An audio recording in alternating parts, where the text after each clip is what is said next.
Hello, everybody, and welcome to the Artifact Podcast, episode 8. I don't have any overlays for 5 fucking webcams, but, you know, if you're listening on audio, it doesn't really matter. My name is SUNSfan, joined by Swim, as always. Joined this time by 3 special guests. We got CHARM3R, ImpetuousPanda, and Mega Mogwai. How's it going, boys? Hello. It's pretty good. It's going well. Hi. Great. I'm great personally, Shannon.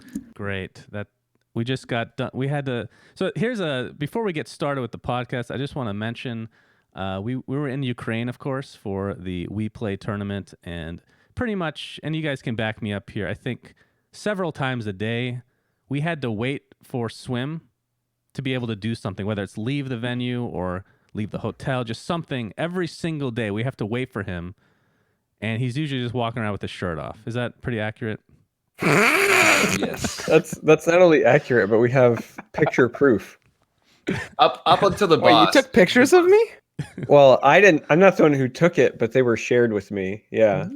Wait, what? When you were taking your shirt off next to poor Victoria. I have videos, yeah. Swim. No, that's true. Multiple videos. All right, so we, of course, just got back from Ukraine. This is going to be hard with 5 people. I have no idea how to do this. I have no experience. CHARM3R's the host out of all of us. More experience than anybody, I suppose. Missing the gloves, though. I also have a lot of experience with Five Guys interactions. Oh, okay, that's good. Actually, because maybe some people don't know who you guys are, why don't you guys introduce yourselves in a very awkward manner, as awkward as possible. We'll start with CHARM3R. All right, sure. I'm everybody's third favorite Legends content creator. And I've started doing stuff for Artifact and somehow magically got paired with all of these amazing people for a trip to Ukraine where we moved boxes in a warehouse. I'm used to be a Gwent player, then became a Gwent caster for the official Gwent Master Circuit and casted that for the past year and a half or so, and I'm now entering Artifact as a caster as well. Hi, I'm Mogwai, and I'm not Brazilian. Yeah, what's up with the Brazilian flag then? You want to tell that story? Well, I like Brazil. Oh, okay, easy. It looks good. Easy said. Okay, so I want to kind of talk about a few things today. First, since we haven't done a podcast in forever, part of which is because I'm really lazy, but mostly because I've been traveling a lot, and I barely even gotten to play Artifact until super recently since we just got back. So let's talk about the actual Artifact launch and everybody's impressions. Ooh. Yeah. There's definitely a lot to talk about. So maybe first we begin with the community outrage, which, does anybody want to talk about this? We can take turns. I haven't been on Reddit today. I think I'll browse it though while we're doing this. It doesn't need to be even that recent. We're talking about the last 3 weeks, right? Yeah. Yeah, It just gets worse every day though. Just punch yourself in the sack and then you'll have been to Reddit. It's yeah. It's like that dog comic thing, you know, with the "it's fine." Yeah, that's pretty. It reminds me of that. It. I don't know. People are. I mean, it's not the first time I see a gaming Reddit like that. Like, I've been in Really other card games before. Yeah. Oh, yeah. I've seen. Yeah. Dota, Yeah. I mean, Dota's Panda knows, notorious. Swim knows. Yeah, like it's. Dota's The Gwent notorious one for is having not a much terrible better. community. Really, that's shocking to me. Wow. Okay, because it feels like Okay, it's I not think even- I'm starting to sense the sarcasm, or No, okay. Dota is considered a really toxic subreddit, but this Artifact is just taken to a new level. I've never seen anything like it. It doesn't even feel like it's for a subreddit for that game because they hate it so much right now. You know, It's crazy because keep zooming in. the Artifact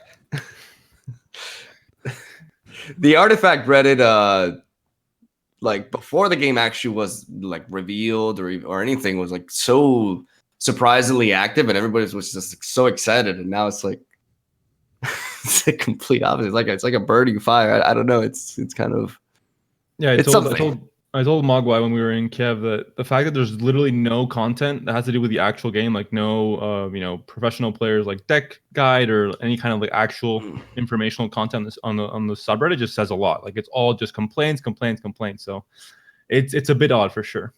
It's scary. See, I think that the long period of getting no information is kind of what caused it. And the reason that I take that stance is that it reminds me of, so it reminds me of like when you really love something, right? You know, whether it's Star Wars or some other thing from your childhood, and then you wait like 10 years for a sequel or a follow-up, and in your head, you've got this thing built up, and it's everything that you want to be.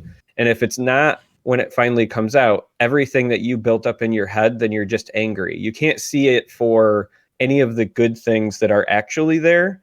It wasn't what you imagined.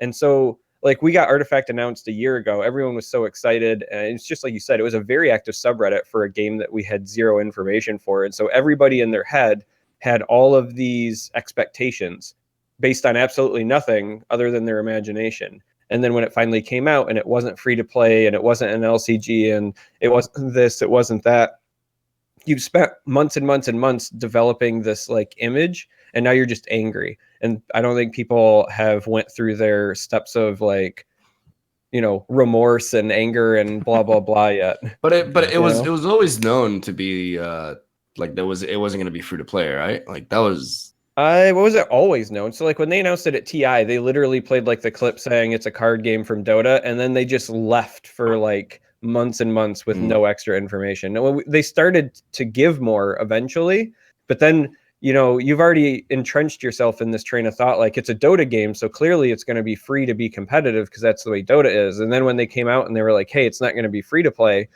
people just start doing mental gymnastics, and they're like, well, maybe there will still be something, or maybe if I complain enough, we can get them to change their minds, right? Like you just get attached to this idea, and if it doesn't meet your own personal expectations, some people just don't know how to let go of that, in my opinion. A lot of people they compare it to, I want to get into this a little bit later because this is a separate subject entirely, but when the $20 thing was announced, it's like, oh, it's like Counter-Strike. So you pay $20, you get everything for free after that, right? You don't have to pay anything. You can get the cosmetics if you want, blah, blah, blah. But then you can't technically play every mode for free. There's no infinite, as it were, even though that's kind of a misconception to some degree. Because most people can't go infinite anyway, even in the other games, right? But overall, the community reaction has been very bad, obviously. There's no denying that. I'm personally of the opinion that Valve will end up, I mean, they've done this before. They appease the community eventually. They're probably really hard at work now. And it might take like a year to get back to where we originally thought this game would be, but I still think it's going to end up in that place, personally. Don't say a year.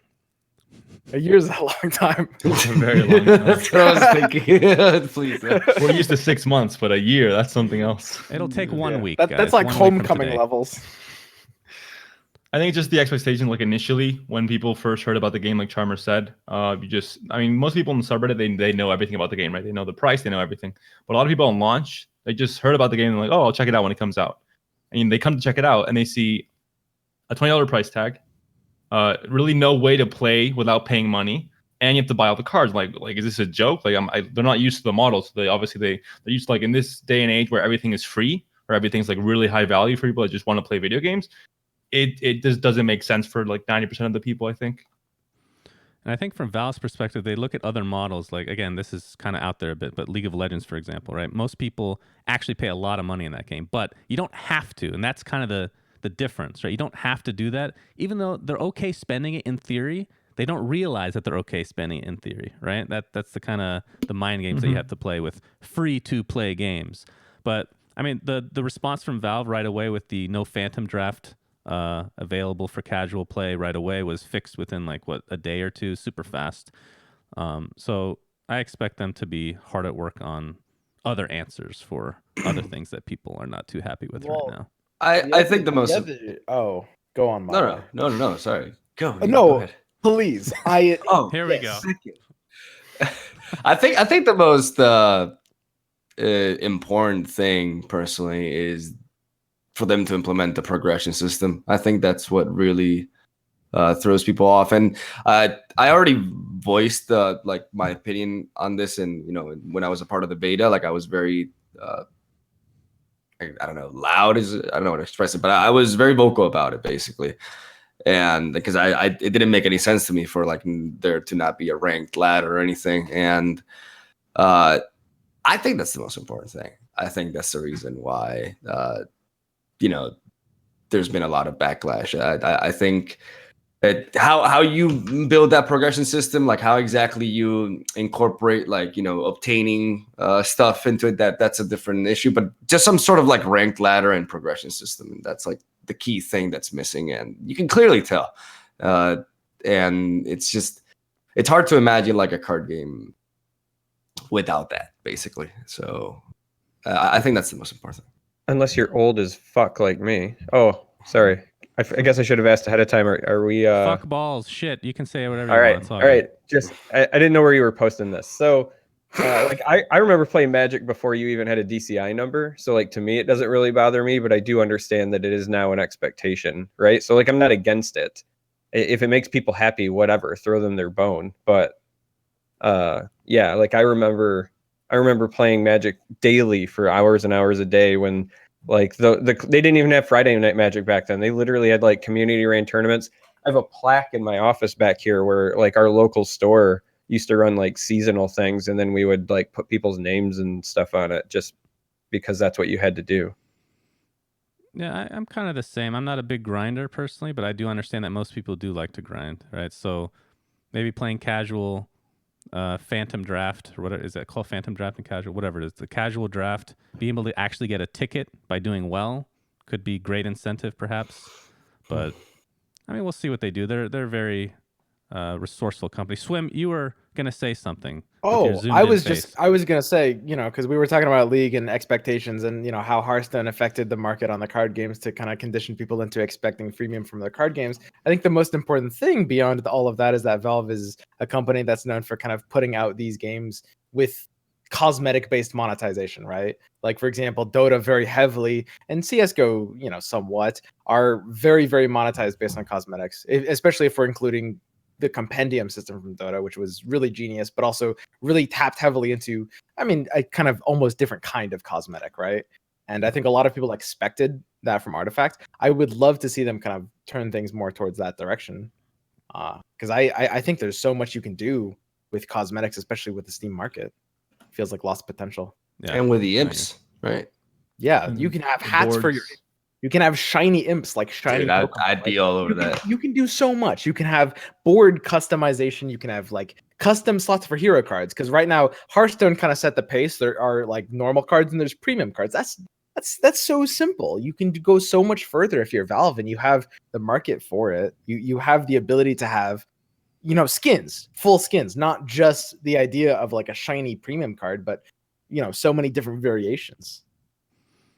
Even then, like the value right now, it's really good. Like it's $200, I think, right now for the full set, and you can sell it back at some point. You lose some money, but still, like it's obviously much better than anything like Hearthstone or MTGA even. But I think the progression is the biggest thing, really. I mean, people are over the past 10 years, like gaming has turned into this. You know, there's a ranking ladder on every competitive game. Like they all have them, and it changes the way you play games. It changes like your psychological approach to gaming. You're always like trying to obtain something more. And I think Valve tried to make it like they were above that in a way. Like our game is kind of so good, we don't need a ladder to make people play. But I think that was a big mistake, and it shows. I mean, people just don't want to play just to play Artifact. Like, you're not going to play a normal casual draft for no reason. People need, you know, incentive to play, and even if it's something minor. I think some form of progression needs to be in the game immediately. Well, here's the thing. I mean, you can. So the thing that people keep talking about is they keep comparing these markets like Hearthstone's to kind of predatory, right? Like you can look at the Hearthstone economy and you can say, okay, it's kind of based on this idea of like Skinner boxes, you know, it grinds, it takes so much of your time, whereas, you know, the money cost from Artifact makes it superior. At the end of the day, though, I mean, I think people really just like being abused. It's kind of like BDSM. Like you guys, like it sounds like I'm joking. I'm dead serious. No, it's true. I think that people actually enjoy kind of that feeling, you know, of that grind to somewhat, right? It's somewhat irrational, but you really do like the fact that you're kind of working for something, even if it's not strictly time efficient. I mean, we have people that are saying like, you know, go get a job and work for a few hours and then buy the packs, but that's not really what people want. I mean, it's the same idea of League versus Dota, right? That's the argument for Dota. Exactly. That you don't have to buy anything if you don't want to, but you have this entire population of people, the masses, if you will, that are conditioned to want what Riot has to offer, right? Which isn't exactly efficient in any way. It's actually terrible in every way, almost. There's almost like no argument, right? But it's kind of the same idea. I think you're exactly right on that. Do you guys know the J.C. Penney comparison? I saw a Reddit comment about that. It was in reference to a sounds game familiar. design video. I don't know who JCPenney is. Okay, so I can kind of It's a explain this a store, little bit. Mogwai. I think this is actually very relevant to talk about. There was a comment on Reddit that was comparing it to this. So there was a video on game design by Extra Credits a few years ago that was outlining this thing that the company JCPenney in America did, right? Which is a few years ago, they tried to basically make their store less predatory, right? They got away with sales because a lot of sales are basically kind of scams, right? They took out sales. They made things cost like $5 instead of $4.99, right? They stopped trying to psychologically debate their customers, and it was basically the biggest disaster ever, right? Even though it was kind of objectively fair to anyone, people didn't like the feeling of it. Even if sales are scams, people like sales, right? And that's kind of the difference between Artifact and Hearthstone, right? That's Artifact is kind of interesting doing the same thing JCPenney was doing, which is like they're making it objectively less predatory, but people like being abused. We're kind of into that. That's so. Yeah, I think the model. Wow. I think the model is more fair for the players, but the players don't Right. know. I mean, in a way, they don't know what they want because they're used to. I mean, it sounds kind of weird if said like this. Obviously, people know what they want, but it just the model is not going to support a big player base because there's just nothing to play for. And the fact that it's currently a trading card game, it means that it limits balance. It limits rewards. You can't have, rewards based off getting cards because then it devalues the market and you just can't do that. So there's so much limitations to the model. I think it's fair, but it limits so many of the progression and just so many of the features that other games have done successfully, like Dota, like, even Fortnite. I mean, it's Fortnite, it's a meme, sure, but their battle pass and progression system is really good. Yep. All right, let's move on. So we talked about kind of what the community wants, which is the achievement system, some sort of ladder, perhaps. There's one. All right, let's talk about cheating death for a moment here, guys. So before we get started, this is not like this is news to us, right? Yeah, exactly. We've known for 10 months now. In some cases, like we were just waiting for the day cheating death was announced because we knew everybody was. We knew people would hate it, and it's maybe it's surpassed my expectations of how much they hate it. I don't know. Maybe it's about the same, but there's been like a thread every single day like, hey, reminder, cheating death is still in the game. What are your guys' thoughts on, both the reaction and the card itself, I guess? I definitely was looking forward to the day the card was revealed. In fact, it was like one of the last cards to be revealed, right? Like I was keeping track of that. And I was expecting Reddit to implode when its reaction wasn't, because I think it was revealed alongside Drow Ranger, unless I'm mistaken. I think so, yeah. So there was most of the discussion was actually around, I don't know if it was strategic or not, but Drow Ranger kind of took, the discussion away from cheating death for a bit because people were like, oh, wow, this hero is OP, it's amazing and everything. And cheating death was like had less attention going on around it, which I think perhaps was pretty brilliant if that was like their plan. Because I expected a bigger reaction at first, but what we have now in these like daily posts, which one of them was actually like an article of mine, like they took a line like out of it, it's like, oh, I hate the card, which is true, right? But like, I don't know, I'm not surprised at all. I think I do know that it's not as impactful towards the final outcome of a match as many people think it is. Like it doesn't dictate as many outcomes as one would think, but it's still very nasty to play against. And I think it's overall the one card that's extremely toxic towards competitive Artifact right now. And I think all of the rage and reaction towards it is completely justified, honestly. Yeah. I think at this point, there's pretty much nobody who would disagree with that. It's a pretty cut and dry issue, honestly. Like everyone hates it, and I'm almost certain they'll change it at this point. What about you? You're supposed to be a hipster. You're supposed to like it. I don't really disagree with people just for the sake of disagreeing with them. Yeah, you do.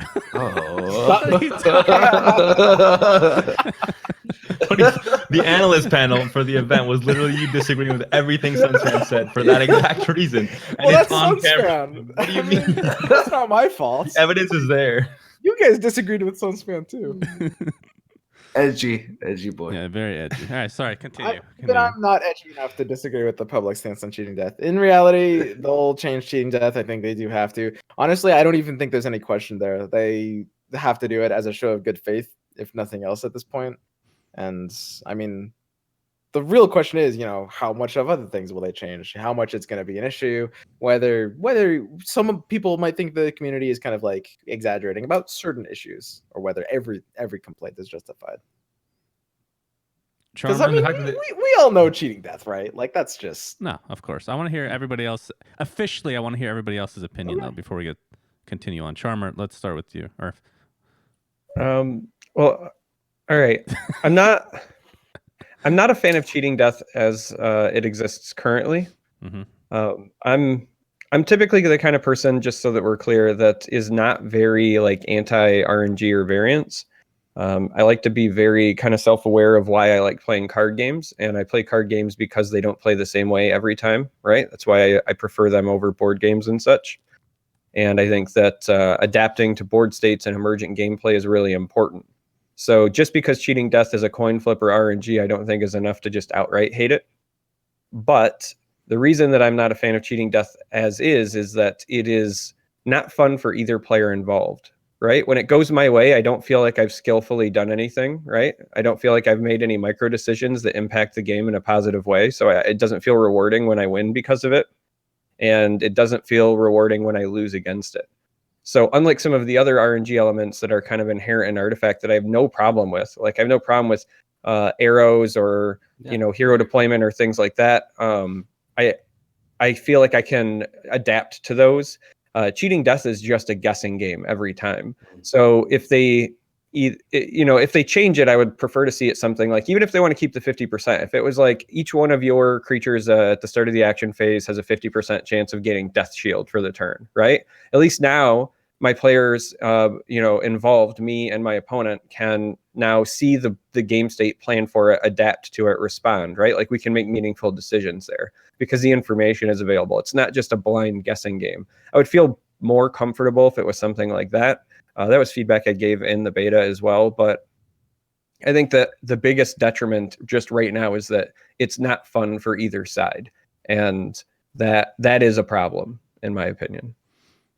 Panda? I mean, the fact that it's even competitively playable is kind of an insult, right? A card like that makes it to a We Play tournament and makes it and wins game because of it. I mean, it's fine that card exists in a way, but just have the power level be worse than what it is right now in terms of the odds not being in your favor. You shouldn't be playing that card if you want to win games. And that's it. You can make it so that maybe it only works for combat phase, or like Charmer said with the death shields, or make it so that the green hero isn't affected, but everything else is. I mean, make it so you can have something to play around. You can kill the green hero, and then the effect is kind of gone. It would suck, sure, but if you want to play a meme deck with cheating death, you can play it. It just shouldn't be in a competitive deck in a tournament. I think we were all like kind of. I was personally like, I really like him as a player, but it was triggering to see like a stars align into cheating death setup. That just kind of, every time that happened, yeah, I twitched inside. It was like I got pissed for like no reason. It was imagine playing against that, like seeing that again and again. Oh my god! Because in theory, I just wanted to say that to cheating death first round is not a good move, right? There's no way that's good in theory, but it worked and it ends up like helping him win the game. So the closest comparison I can make, I forget the name of the card, but in Hearthstone, it was at Yogg Saron or something like that, where you play this guy and he casts like just random shit over and over.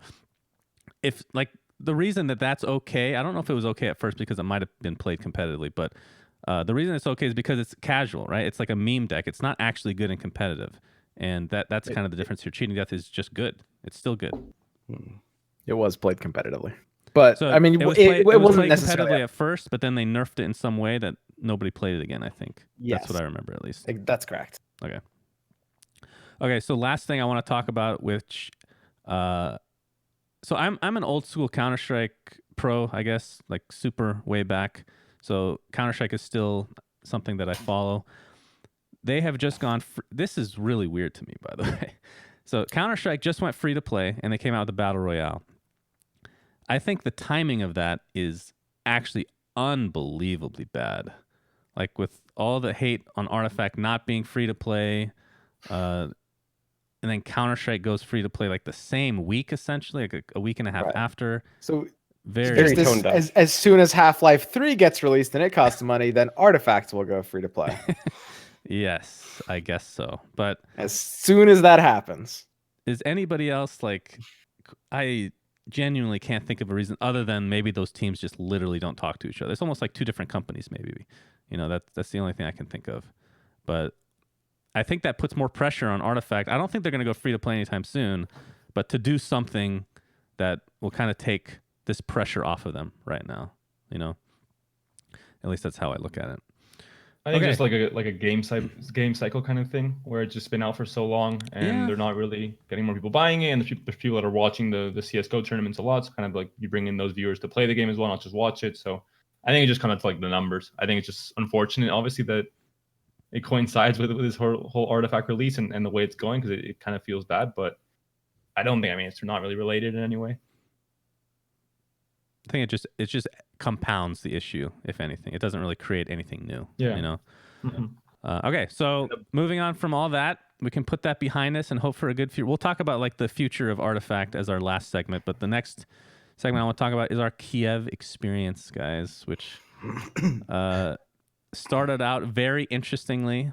I don't know how we want to talk about this because we have 5 of us and each of us want to tell our own stories, So I'll start it out with I do not want to tell my story. what? You guys What's wrong with go. your story? It wasn't an amazing experience. Okay, now that I'm back, He- I feel like I had an amazing experience, honestly. Oh, That's I'm sorry. Well, Yeah, he's just being edgy again. I enjoyed all of our interaction. Right. Okay.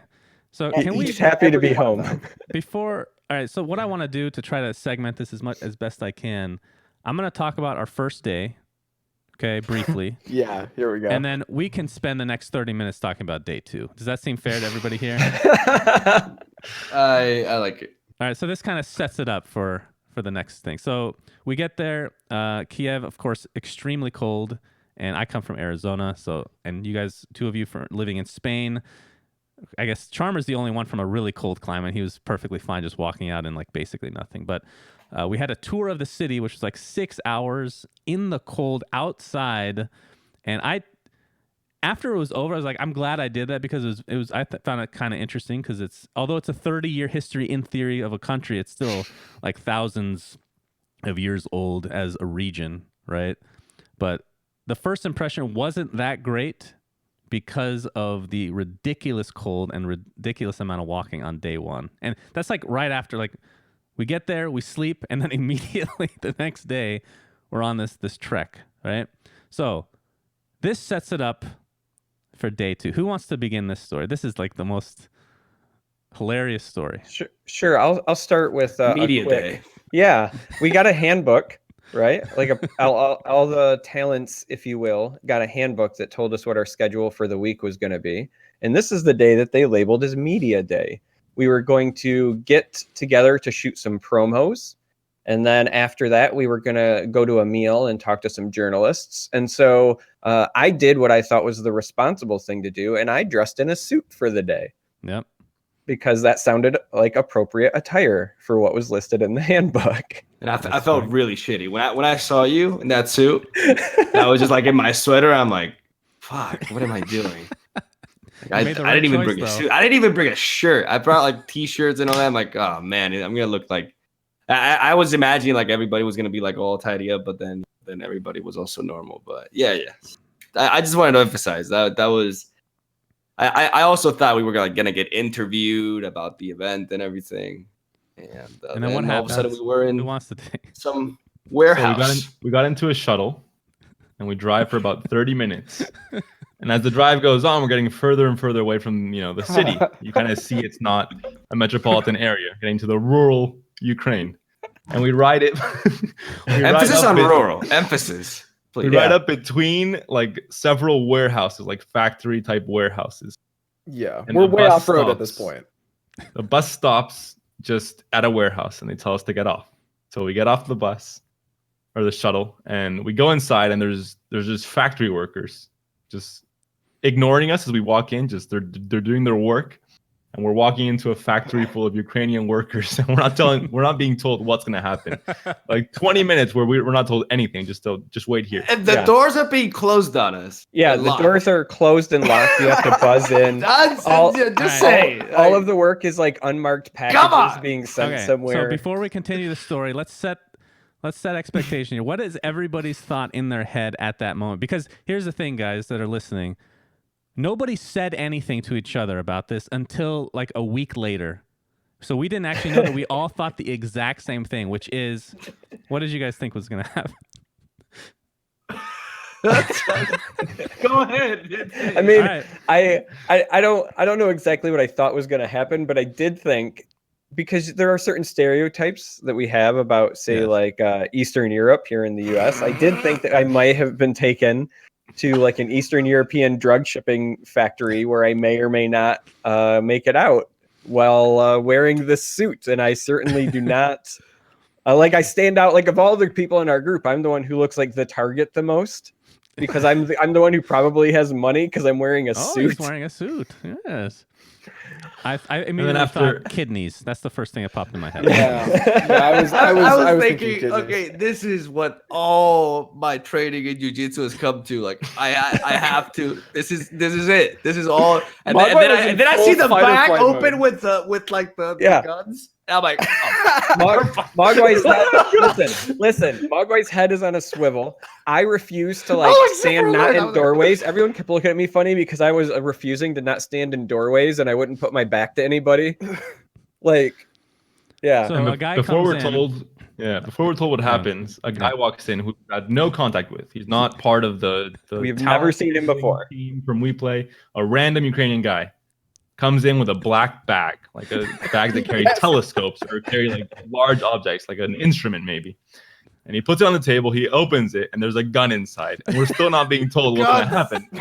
Multiple guns. Knife, like a MAC-10, an Uzi, like an AUG, I mean, all kinds of guns. And we don't know what to say. Like, what's happening here? There are not orange tips. They look you were real. all like laughing around like nervously. I was getting pissed because like, are these guys like actually like not like alert right now? Like, am I the only one who's like freaking the fuck out here? Like, at some point you just laugh your way to the grave, Mogwai. Like, you just accept it. I thought I was asking I ended up asking, are these guns real? And everybody looked at me like I was asking something completely stupid, but like, I've never held a real gun before. I don't know what a real gun looks. They look fucking real to me. Holy shit. Those are very accurate. They look so real.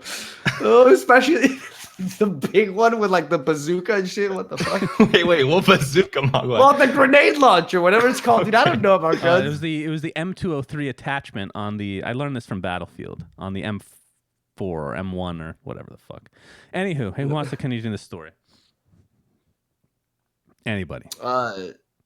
Yeah, well, basically we're locked in a room in the same room where the bag is with the guns. There's like an office and people just moving around, not even like acting like we're not even there, just like with papers and stuff. And I was just constantly like looking and seeing, okay, there's no way out.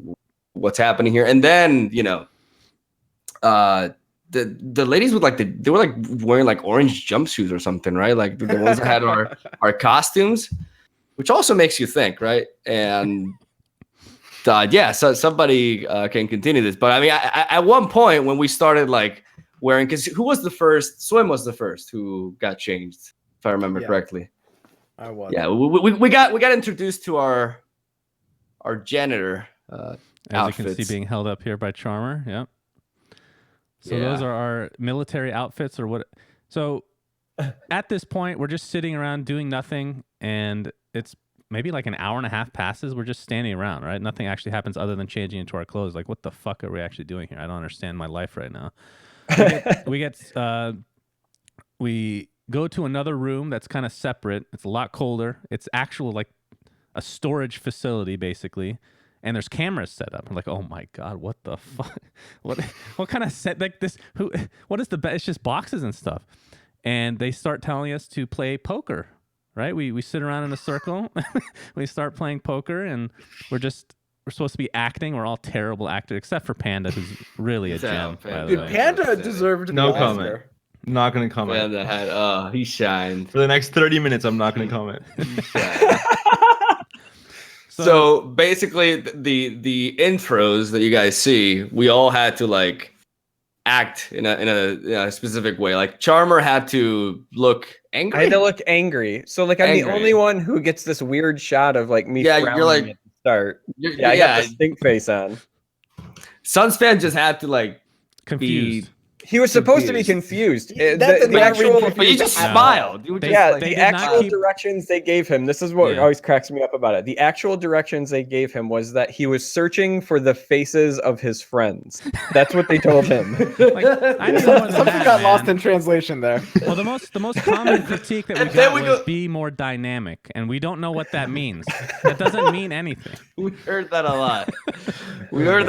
And then of course we move on to Panda. The star of that shot. Panda had to act as if he was exhilarant, like happy because he had succeeded. It was lucky.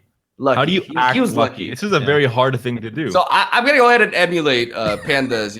Please don't. He stares like, "Fuck yeah, man! Fuck yeah, bro!" Not what I did.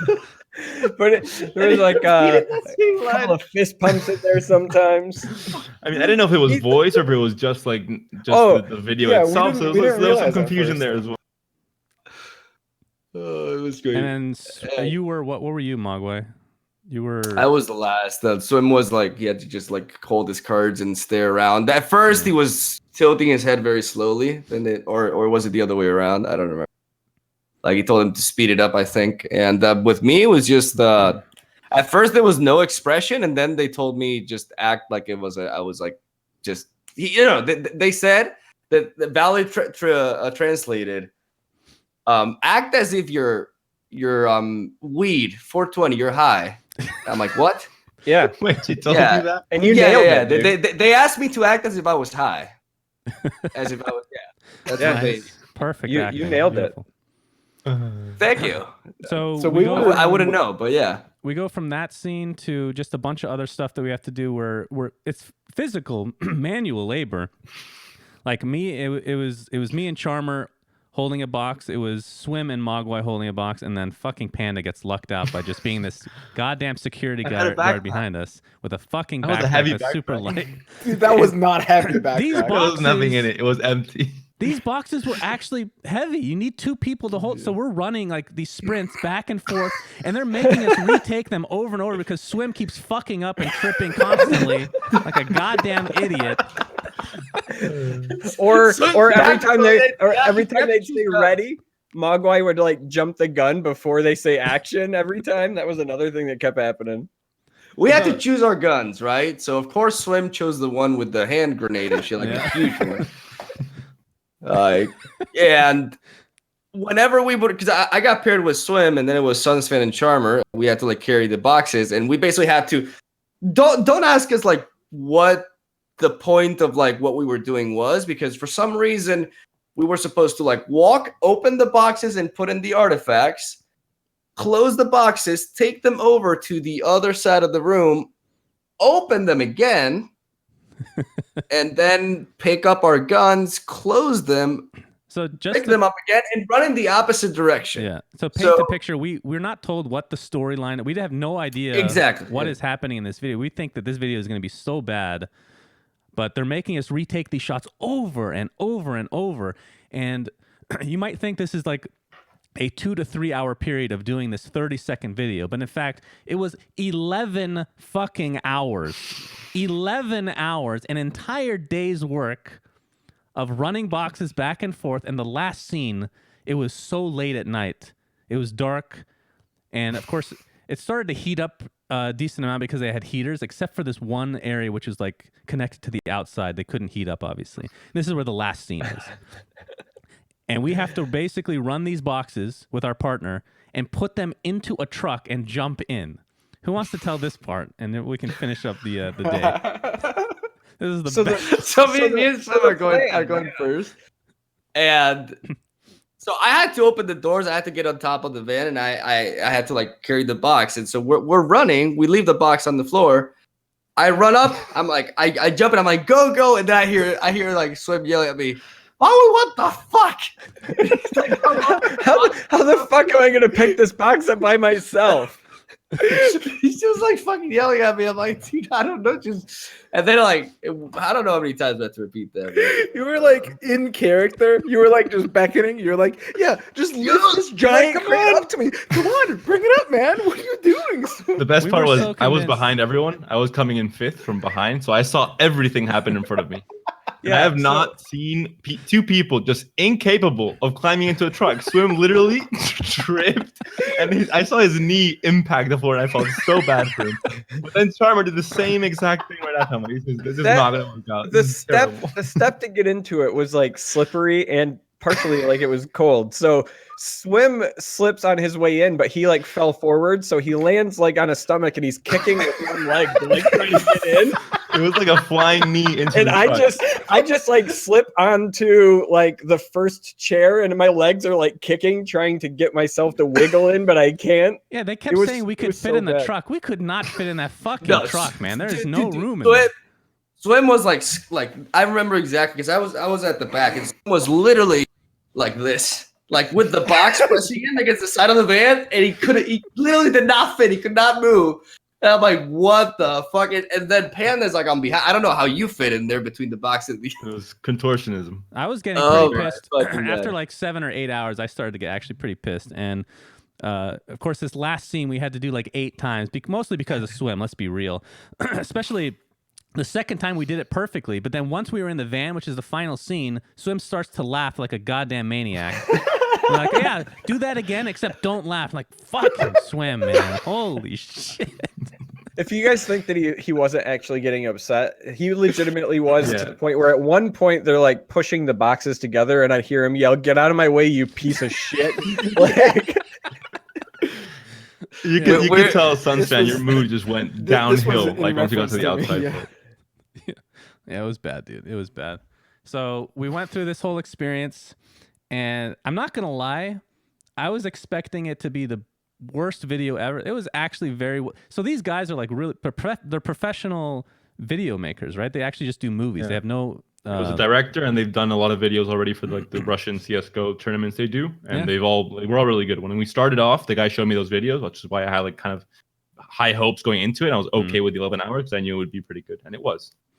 yeah, That it was was nice. very, very high It quality. made no sense, but it was good. Like editing wise, Yeah. it was good. Still didn't make much sense, but So here's the thing I don't understand. Why did they make us redo scenes over and over and over when if you watch the video, it's literal half-second clips meshed together. You don't even need to because we act weren't well. dynamic enough, man. We weren't we dynamic. have I to be more guess. dynamic. More dynamic.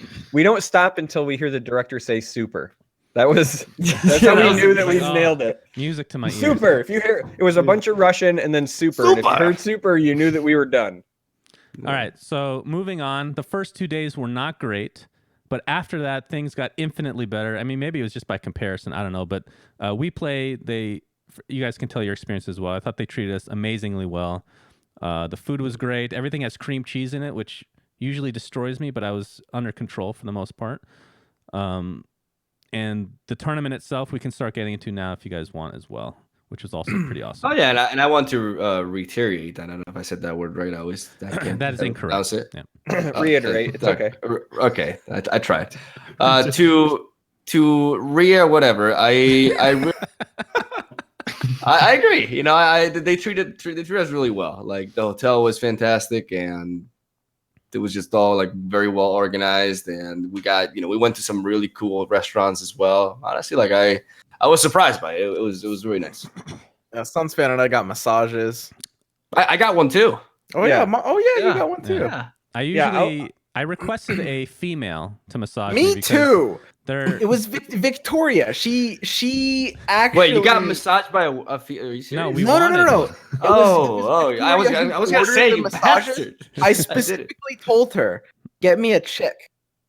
No, And I she- said the same. I said the same, but they had no chicks on. I think they might have a hooker problem there. That might be the issue. The hotel doesn't allow prostitutes into the hotel rooms, so they They might get legit confused have with security masseuse. on the first floor that watches for it. Yeah, Like, and My Which massage is was unbelievable. the guy was like very he rough. went Like, this is Ukrainian massage, and he just like obliterated me. So Yeah, I it was. actually, so usually I get the female massage. We don't need because details, I Mogwai. have very sensitive skin.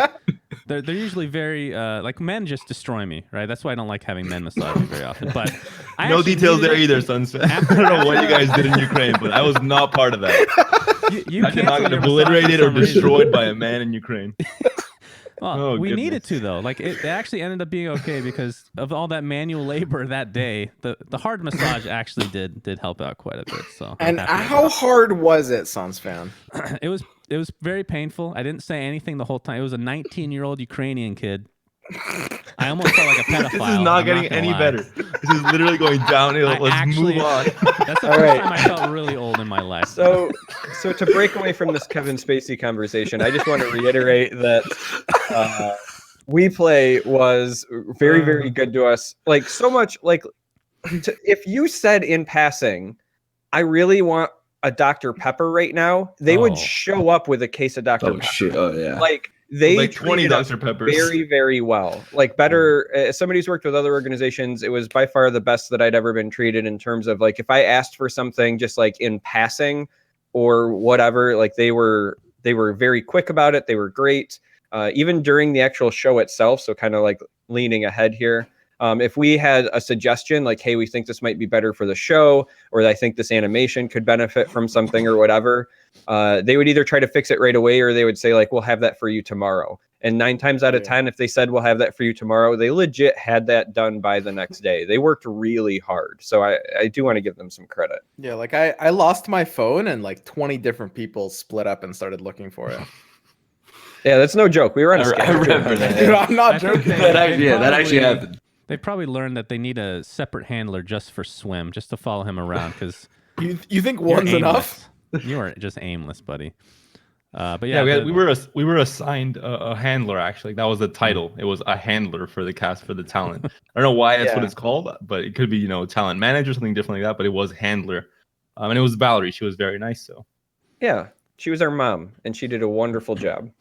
Yeah, everybody was great. So good experiences overall. Obviously, the first 2 days were I was questioning my life decisions, but after that, it was smooth sailing. We can start talking about the tournament itself now, briefly. So hyped wins, of course, with the Storm deck, which did really well in the group stage, and then kind of got destroyed in the playoffs, minus him, of course.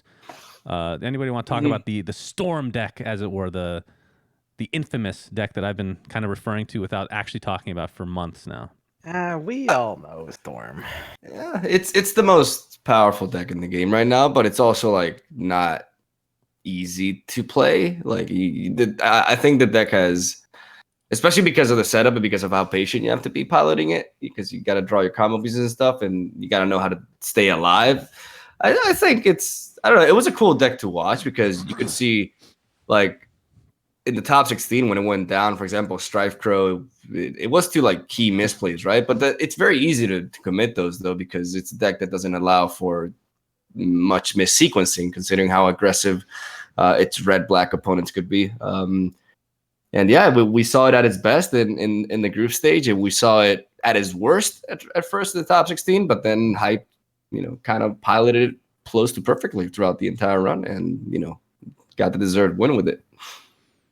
Yeah, he was close to flawless. Hoy brought an aggro deck that we've never seen before. That was probably the most. I think I got to cast like all his matches, which was not intentional, but ended up working out that way, which I was very happy about. Yeah, it's the father of aggro. As the father of aggro, the grandfather of aggro at this point, my lord. Apparently, Hoy's like 25, so he looks a lot younger than I imagine he actually was. But he actually was a beast. A complete beast on that deck. I think we're going to see a lot. Actually, I've already seen a couple people playing that deck against me just casually. So, what do you guys think? Like I've played against like a lot of people playing that deck, and every single one of them I could tell it wasn't Hoy. Like the way he played that deck in the tournament, oh god, the way he predicted people where they would deploy and everything was. I loved watching his games and casting them and everything. It was fantastic. Like he did crazy good. I think it was also like a big disparity between it was an invite tournament that has been maybe the events went out like a month ago or 2 months ago. So some people just weren't there in terms of the level of play. They just weren't interested enough. Come I on, mean, Panda. You act I like mean, somebody was taking phone calls and eating during just one of the because matches. 5 different people timed out and lost games to that. So maybe it wasn't the best display maybe of competitive And Artifact everyone had until to, the like, top 16. was reading their cards during the game. Come on, Panda. Hopefully for the next few tournaments it'll be better, but obviously with an invite tournament without like an actual competitive scene kind of formed yet for the game, it was going to be something like that. And we saw a lot of timeouts, a lot of people with very odd decks, like the mono black one that Silvername brought that was not optimized in any way. And he just clearly hadn't played much Artifact, I think. Yeah. And we'll see, obviously, more experienced players come to fray, or now that everybody can play. And we'll get to see a lot more variations. So excited to see a lot more aggro. A lot of Storm decks out there right now, of course, and we need to find more counters to it, I think. Because the fact that Hyped had only played that deck, how long did he say he had played it for? It wasn't very long. 1 day. It was 1 day. Because he didn't play it for the day. group stage. He brought a different deck Well, for the group stage, Yeah, and then it was similar, though. It was almost the same. But right? you Uh, can tell. they You played can tell for- it- they played you for could- extremely. It was not Storm that he brought during the group it's very stage. different. It's not a combo. Like the was- one he piloted was Game King Swarm, and it's as Swim says, it's just kind of like a mid-range blue-green that curves out into emissary, right? Like the Salamene, like people think that, to counter the Salamene Storm deck, you gotta, and I used to think this way too at first. Oh, you just gotta bring AoE, conflagration, all these sort of no, you need initiative. Like that's how you counter that deck. Like that deck, everything that deck needs is just initiative on a lane with a blue and a green hero at the same time. And when they have 6 mana, Gust, Stars Align, Aghanim Sanctum, Incarnation of Salamene. That line of play we saw numerous times from Hyped. He was about to die, but he got that turn. He got the initiative. He played for initiative, and he just went off. And in one turn, like a billion Thunder God's Wrath in a row, you get 2 extra turns, or 2 free turns. In one, you kill the tower, and the next one, you kill the Ancient. That's how the deck operates, right? So I think I do believe the deck is counterable. I just think you got to take in some initiative cards and have like Tidehunter? strong. Okay, so Hey, it's my guy that Tidehunter made is the actually finals, falling on me for a bit. I'm more of a fight through the pain guy now. I've changed. Really? It's been 2 days, dude. Yeah. You pulling a swim? You pulling a swim? I tried. I've tried a lot of red blue, and my first try was I actually went there and played Axe and Tidehunter in the same deck, and when I looked at my Berserker's Called, I kind of died a little bit inside. So yeah. If you get that broadsword though in the secret shop, Dude, that's the dream, that right? broadsword won him the game. I know. That was crazy. Yeah, I know. But yeah, Tidehunter, I like it, but yeah. Wow, that's quite the change. I thought you were more stubborn. Fight than through that, the my pain. friend. Yeah, Fight through the kind pain, of the same thing. All right, so those were kind of the 2 decks we wanted to talk about most. There was a lot of black-red variation, which I think the gold creation one was kind of the least. It was the least effective, I want to say, or least consistent, probably. I think Dog got like top 8, right, with that deck. I'm pretty sure. But a lot of it, I think, and he played really well, but I just don't think the deck is consistent enough, and it needs to have some, like, gold mines are probably out. I think that's something we all agree on. Yeah, for Goldmine that sucks. Yeah, I agree. But I was Overrated. really excited to, and I think Mogwai agrees, the mono blue that we saw with Mello, unfortunately didn't get past the group stage, but was very, very, I think it was a top deck of like Thunder God's Wrath or something that ensured his loss or something like that, right? Do you guys think we'll see more monos in the future? I mean, I gotta tip my hat off to like Mello. He played extremely well. Like I think Mello showcased off how like blue can just be so difficult to play. I loved like Lumi versus Mello was perhaps my favorite series of the entire tournament because I think that was just some high quality artifact, and we saw like heavy decision making and some minor things like Mello missing out on playing the last Aghanim Sanctum to the right. I think some of you remember this, so he could double Damocles on the right. And by missing out on that, he lost it on the first lane. The next, but so many like minor details and so many things to keep track of. It was truly a battle of like 2 decks that one only needed that one turn to just go off, and the other one was looking for that dank bold kill. And it was like I don't know, seeing mono blue in action and piloted by such a skilled player like Mello, who's you can clearly tell he's very well versed with the archetype. Like he's been playing it for a while. It was really cool to see. I legitimately really enjoyed his games, and hopefully we do see some more mono blue or in the future, or more blue focused decks that don't necessarily have to revolve around the Storm combo, right? Though I'm not as against that deck as many people seem to be. I think I'm completely fine with that deck being a thing. I think it's counterable. I think it's very strong, but I also think it's not unbeatable by any means. But that's a different story, I guess. I think it's hard to go blue and not go into that win condition, though. I mean, yeah, of course, blue list is just too slow. I mean, going to 10 mana naturally for your win condition is just way too slow when you look at like the Storm deck, and it's going to be hard. I mean, I think the power level that's been shown with the Storm deck is going to be super hard to kind of compare. Like you feel like sometimes you find a deck that's strong and you want to play, and you feel like, oh, I'll play this deck, and I'll, you can't rank up in Artifact, but I'll play constructed ladder with it, or constructed the gauntlet thing. And it just feels bad because your deck is just worse than the best deck in the game because it just has such a high power level. So I think it might be a problem going forward if cards aren't changed. And I think Incarnation Solemne, you mean, right?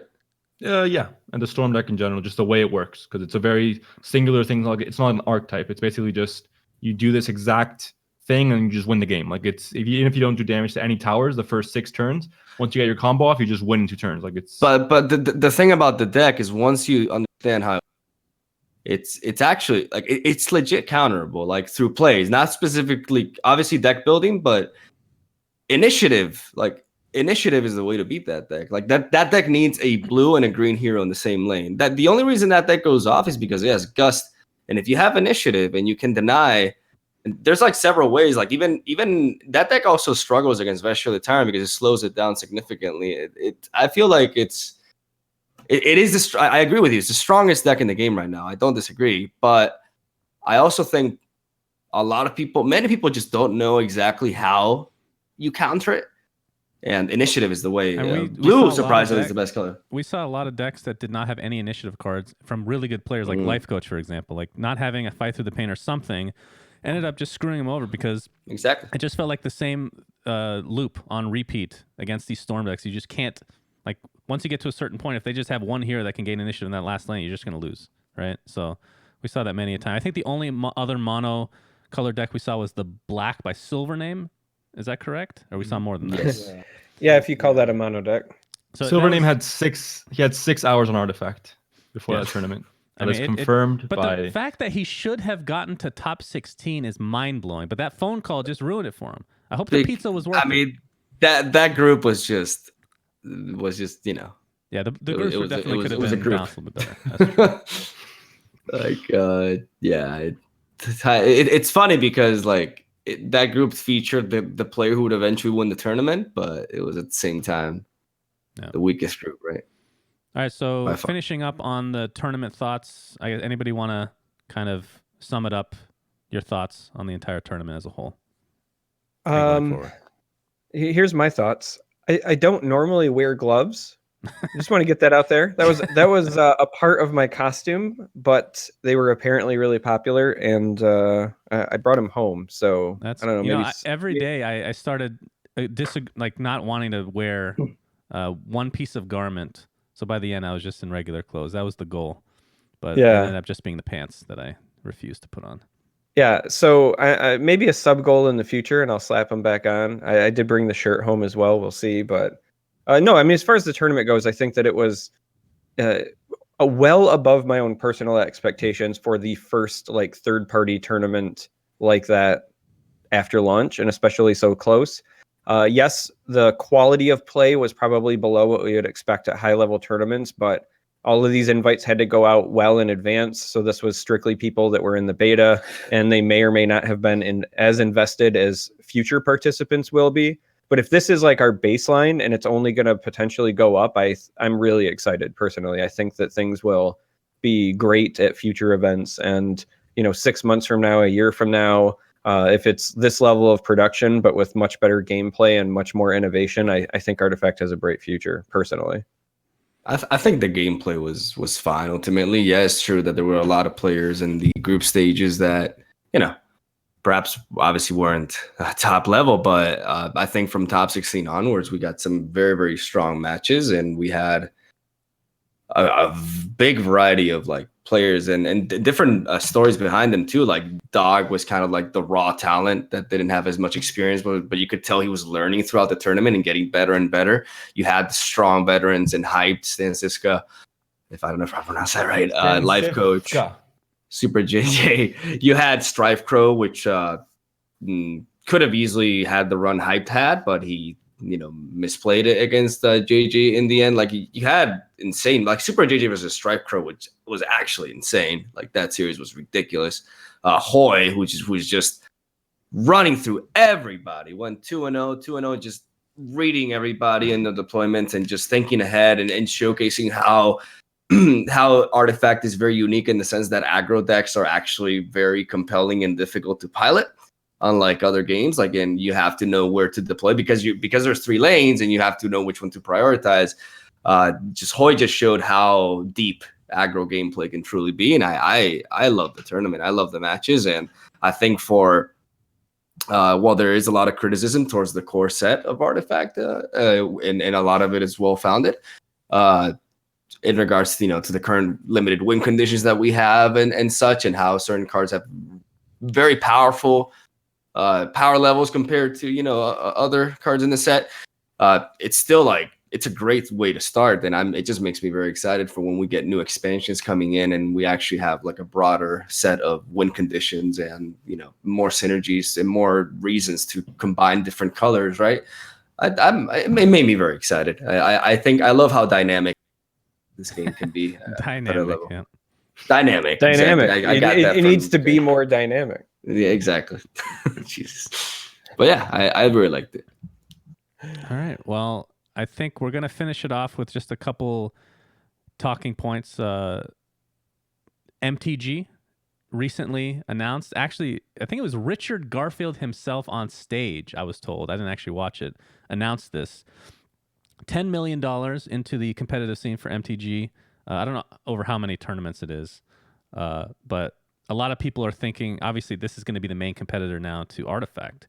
It's not really, I mean, you can look at Hearthstone. Obviously, it's going to have the casual base. It's going to have the bigger audience in general. I don't think that's going to change in any way, shape, or form, regardless of what either game does.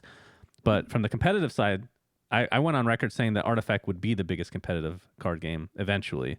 And I still think that, but this obviously puts a wrench in the plans of Valve, I assume.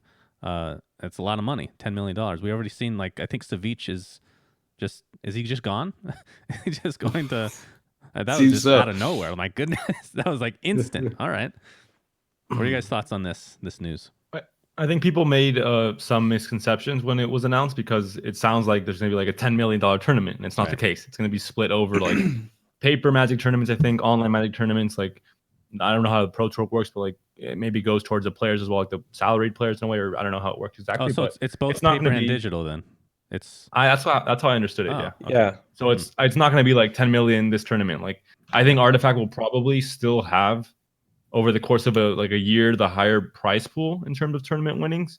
Maybe not, but it'll be close. It's not going to be like it's only 1 million for Artifact and 10 million for Magic. That's like a big misconception. But I think it is definitely going to be a big rival if they do it well for Artifact going forward. Which I think is good, by the way. Yeah, it's great. Yeah, MTG Arena is doing great, and I think this is a great, like a really good decision for them because it's the future, and I think they're well headed. I don't know. I think it's also good to have strong competition, and I think MTG Arena has a very bright future ahead of it. Honestly, Charmer, Swim, any thoughts? I agree. No, I mean it's a bit of a full party here. I don't want to say too much because we have a lot of people on, but I completely agree with Mogwai. I do think MTG is. I think it's good to have competition. Ultimately, I don't know. I don't think it's really. I'm trying to think about how it ends up relating to Artifact at the end of the day. All right, so I'll jump in. Yeah, competition. That train of thought just stopped suddenly. Yeah. What? Yeah. Well, I was taking a pause to kind of. That was a long. No, Charmer, go right ahead.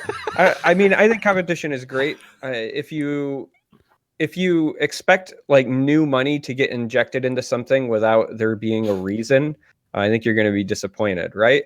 Hearthstone's been around for years and years and years, and they haven't really had a reason to start putting money in. And then Artifact shows up and they announce their big like $1 million to first place, and not even a ton of other details. And then suddenly Hearthstone's like, hey, in 2019, we're almost doubling our prize pool, right? I think they paid like 2.3 million out this year, and they're already planning for over 4 next year. And then shortly thereafter, we get the Magic announcement about like 10 million in total. But again, that is going to be both paper and digital, and it's also going to replace their Pro Tour. They've also said the Hall of Fame stuff won't function the same way as before. So it's going to be a complete overhaul. But like these are in many ways a direct response to other people entering the space. If you're the king and you have no competition, there is no incentive to do more than what you're already doing, right? Exactly. So having competition, having games drive innovation, not even just about money either, but thinking about features, right? The fact that Artifact has released with, a tournament mode in the client, is it perfect? No, but it's more than what other people had, and certainly at launch. So I think that just overall, if you like card games, it's a great time to play card games right now. So, and I think Artifact's going to follow a very similar kind of path that MTGA had. It launched. It was a very quiet launch. There was very little viewer numbers on Twitch. There was very little viewer numbers on YouTube. The features were very sparse. So the game itself was ugly in a way. It improved a lot in just the feature-wise as well. And that was overhauled completely over the past like 6 months. And now it's looking really good. I think Artifact can go down a similar path once an expansion comes out, once they add Rank Ladder and a few more features. And I think it's also going to be kind of the same trajectory in the next like 6 months. Yeah, I agree. Swem, would you like to continue? I mean, Charmer said basically what I wanted to say, which was the competition is good for everyone. Everyone has this like weird demonizing, like it's always us versus them. When you read like Reddit posts and not obviously this isn't exclusive to Reddit, but just community feedback in general. It's always will Artifact be the Hearthstone killer? Which streamer is gonna go to which game? At the end of the day, it's kind of one of those rising tide rises all ships kind of situation. It's going to be the competition that incentivizes all of the card games to kind of be forced to improve, because right now we see Hearthstone's tournament scene is getting better. We're going to see Artifacts have more features. It really just doesn't have to be such a zero-sum game, I feel. Yep, I agree. And people have it's obviously people have never followed me before, because I feel like this is very obviously not the truth at all. They called me a shill recently for believing in Artifact. Like, dude, you obviously don't know my history at all. But as a company, there's a reason that I'm so invested in Valve games, and it's not because there's nothing behind the scenes that's really questionable at all, like what some people might assume. It's because I have always loved their games. Counter-Strike, Dota, these are games that are basically created by a company that really values the competitive scene more than anything else. Obviously, the casual, it will come on its own, but the fact that you create a game, what's the best way to put this? You create a game in which the competitive scene can thrive, which they've done time and time again. And yeah, we're off to a slow start with Artifact. I mean, obviously, we were all hoping for something a little bit better as far as launch goes, but it's still very early on. And I think over the course, I know it sounds like a long time, a year. It's really not that long, guys. Like over the course of a year, it's going to change drastically. Like I honestly, like I have no idea or can't really predict, whether Artifact will be incredibly successful or whether it will have a huge player base or not. But from my own perspective and from what I search in a card game, like I don't have the experience that you do with, following Valve games and such, since I've been a bit all over the place. But competitively speaking, this card game has insane potential, and nothing like makes me think otherwise. And that's just the way I see it. The way games play out and how deep the game plays and everything. Like I don't care if like a good portion of the player base thinks that RNG is impactful. Isn't in the mass majority of games. I see, like, from a competitive standpoint, this game's like gameplay is stellar in my opinion. And I don't know, I just kind of wanted to share that because I've been thinking about that, and throughout all this negativity, like that's where I am personally. Like I don't. It's not that obviously like I want the game to do well, but I ultimately, like what I care about the most is the gameplay. And for me, the gameplay right now is super solid. People really overemphasize the impact that RNG has for winning an artifact. It's actually kind of crazy. Yeah, When you it's crazy. Like it's so like it's well. Sorry, didn't want to interrupt you, but yeah, it's crazy. I mean, it's just so obviously it's much. No, it makes sense. When I first started getting into Artifact, and maybe some of you guys had a similar experience, I thought the RNG was kind of crazy. And from a viewership perspective, you're going to have the same patterns because it's very observable. You can detect the RNG. You can kind of feel the RNG immediately, whereas kind of understanding the decision-making processes takes a lot more time because there's so much that goes into the decision-making, right? And at the end of the day, there's kind of a ratio of RNG to skill, and obviously Artifact has kind of more dice rolls than other card games, but there's also an order of magnitude more ability to kind of determine the outcome of the game based on your own player input to the degree where they balance each other out, if anything, weighing favorably towards skill, right? Again, to new players, it seems like there's a ton of RNG. To Twitch viewers, it's going to kind of seem the same thing, but you're going to see top players performing very reliably. There's not a single Artifact game that I've personally had that I haven't been able to look back on and thought I could have won if I would have done this differently. That's crazy. Yeah, right. Yeah. In a card game, minus cheating death, I completely agree. That's insane in a card game. Like, I've never been able to say that before about any card game. That's nuts. Yeah. Don't get me wrong. They do need to change cheating death. Sure. Yeah, I agree. Yeah. And I don't know. I mean, the other thing is when you look at other card games, so much of it comes down to stuff that's out of your control. Like card games super competitively are, I mean, when you compare them to just like when you compare them to other games, like competitively, they've always felt kind of lacking, right? There's a ton of room for innovation, and I love innovation. It's kind of my favorite thing. But at the end of the day, so many games kind of get decided by factors that might not be within your control, right? I'm not just talking about RNG, but stuff like, for example, what you bring to a tournament is within your control, but the matchups you face often aren't, right? For example, a lot of players in the We Play tournament got eliminated by the groups. A lot of players in the We Play tournament got eliminated by kind of their deck choice, which you can say is on them, but at a certain degree, there's only so well you can kind of read the field in terms of what you expect people to bring, right? Sometimes you just queue into the wrong decks. Sometimes your draws are unfavored. Sometimes you take a phone call. Right, exactly.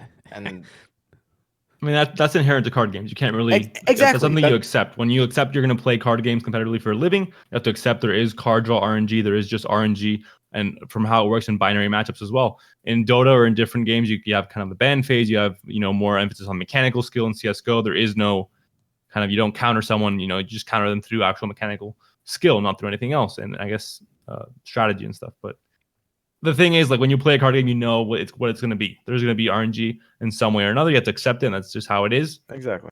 And it sucks because you're playing competitively and you want it to be where the best player always wins, but sometimes it can't be that way. I do think, like Mogwai said, the core of the game is so good for a card game. It adds so many new things and a just new way of playing it that with just a tiny bit of common sense, there's no way this game isn't successful in the next year. Like features, rank ladder, maybe they change the economy a little bit. I don't know what they can do exactly with that, but I think especially with expansion, like the core game, once it adds expansion to new cards, makes the card variety a little bit better and not so like huge disparity and just really good heroes, really bad heroes.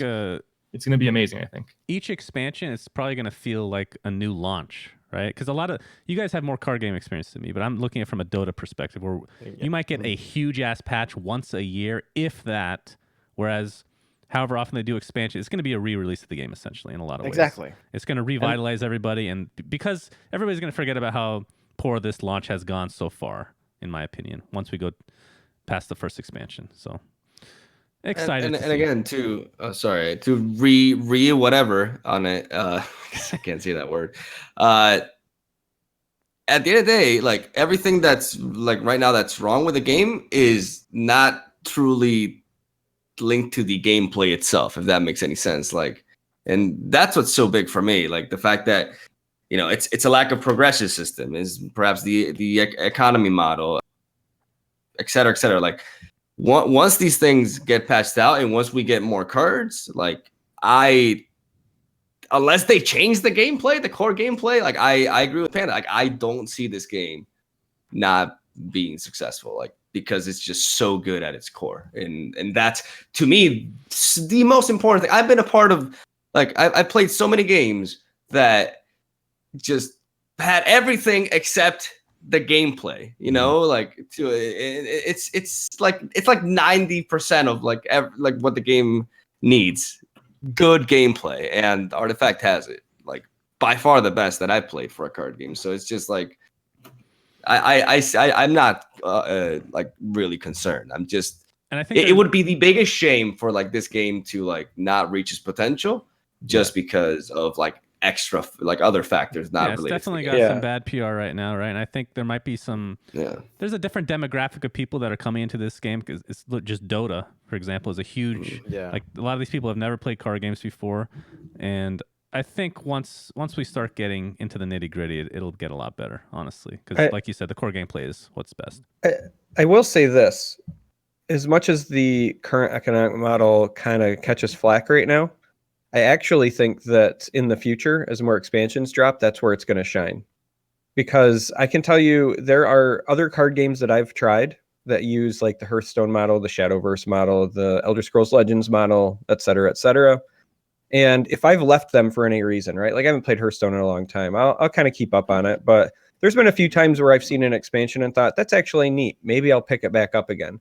And I sign in for like maybe a day or two before I realize what kind of climb I have in front of me or how much money I need to spend to like attempt to be competitive. And then I immediately just check back out. Whereas Artifact, again, because of the market, if you wait like a week or two for things to settle after the launch of an expansion, if you want to jump back in because you're legitimately curious, you think things look sweet or whatever the case may be, you can pick up your singles, right? Or you can jump into draft. And it's not, in my opinion, I don't think it's going to be as punishing. I would much rather, like if I was looking at card games that I maybe play kind of casually and taking a break from, and I was going to jump back in, I would feel much, much better about just picking up like the deck that I think is interesting off the Steam market and playing with that than I would dumping a ton of money into Hearthstone or Legends or whatever else to hop back in. So I do think that the future is actually where things will start to shine more for the game. I think right now everybody is just upset because it wasn't what they expected, and they're not like, they're not focusing on the bonuses, right? And so all those people who may actually take a break, and that's fine. Our numbers may dip for a bit, but after an expansion or two comes out, and after we see some mechanics that I think are really interesting get expanded upon more, stuff that there's only maybe like one or two of in the base set, right? I think about things like Purge and so on and so forth. As we start to see more of those pop up, people I think will be interested again, and that's where the market will shine. Personally. So we can analyze this all you want, right? The way that I look at it, at the very base level, I have to go with my gut, right? I've been playing games for a long time, but if you look past, how old am I? 32. So for the past 20, I need to do the math here real quick. Damn, you're old. 16 to 17 years. The last 16 to 17 years, I've majority of the time played 3 games now. Counter-Strike, Dota, and now Artifact.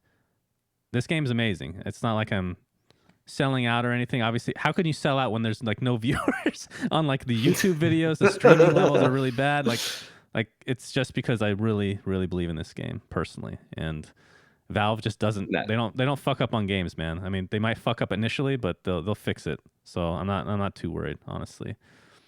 I'm just a shill. Yeah, you're just a shill. You're in it for the money. It's all good. All right, let's wrap this up, guys. I guess we'll just go through each of you for any outros. I forgot to mention Panda and Mogwai are part of ArtifactShark.com. You guys can check them out anytime you want. Is that did you guys come out with the new design yet, or is that still coming? We'll be launching soon.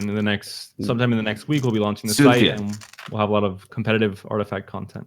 Cool. All right, take it away, Charmer. Give us your outro, my friend. Thanks for joining us, by the way, guys. Bye.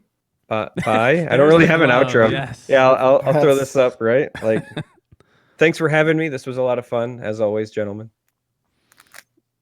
Panda. Thanks for watching, guys, and I'll make sure to watch the Seat Story Cup at the end of the month. I may or may not be casting that.